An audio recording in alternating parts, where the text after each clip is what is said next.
Welcome back to the channel. Don't forget to like, share, and subscribe my channel. Today, we'll explore how to make precision control masks.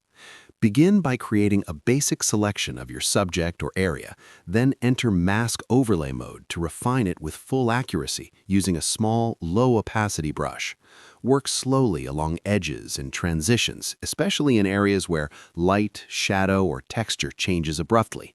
Apply the mask and use it with adjustment layers to control specific visual elements such as highlights, shadows, or color ranges without affecting the entire image. Optional techniques include stacking multiple masks for different tonal zones and adjusting mask density for smoother blending. Precision masking gives you maximum control over every detail, making it ideal for professional